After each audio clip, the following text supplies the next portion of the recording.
Today is September 15th, 2021.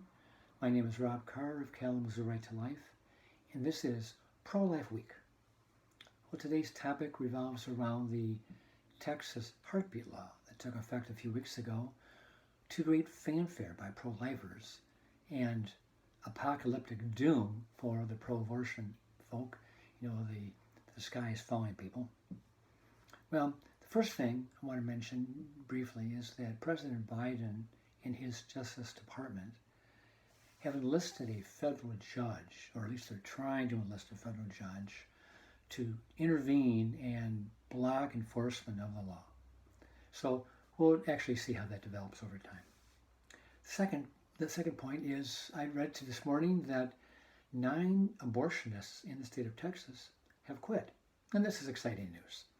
Apparently one of the large abortion clinic chains, not Planned Parenthood, but another one, employed, past tense, 17 abortionists.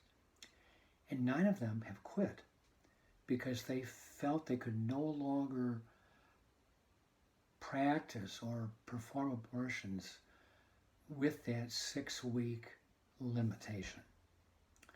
And then there's also the whole issue of being sued by citizens if they're aiding and abetting or if they're going to perform an abortion after 6 weeks. So there's a certain level of risk involved by these doctors. So they felt, I might as well just quit.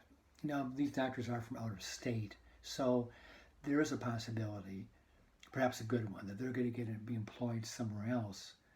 But at least in Texas, right now, 100 babies are being saved every single day in Texas. Babies that would have been aborted and would have lost their lives. So it's wonderful news, exciting news, that babies are living in Texas that will grow to adulthood and achieve their God-given potential.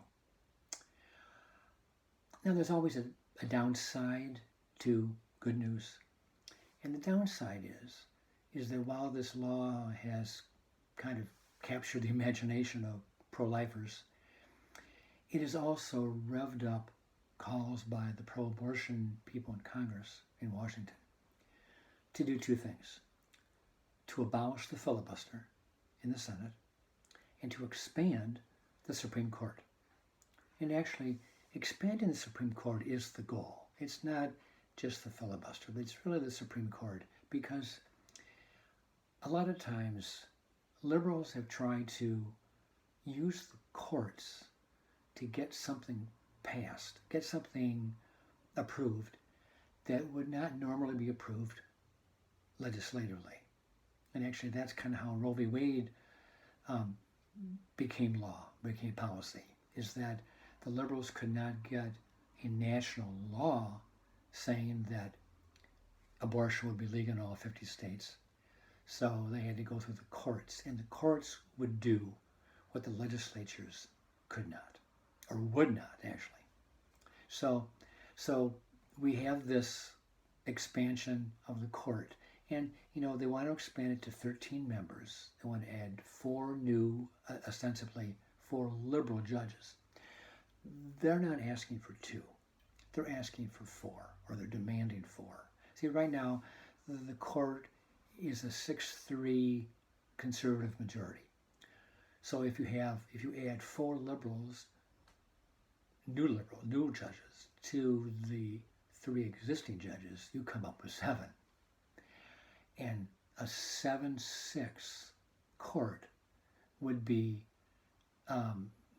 governed by the 7 liberal majority judges. And that's what they want.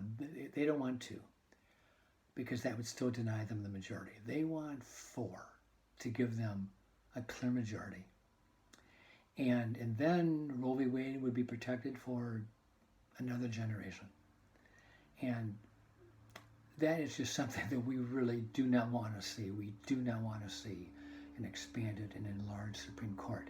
The Supreme Court has had 9 members since 1869. And I say, leave it alone. Let that number stay. Leave it alone. And we'll see how things develop with the filibuster, because as of right now, Senator Joe Manchin of West Virginia, a moderate Democrat, is opposed to ending the filibuster. And his one vote may be the only vote the Republicans need to preserve the filibuster. And for that, we should be grateful that Joe Manchin sits in the Senate at such a time as this. With that, I'll let you go, and I'll see you next time.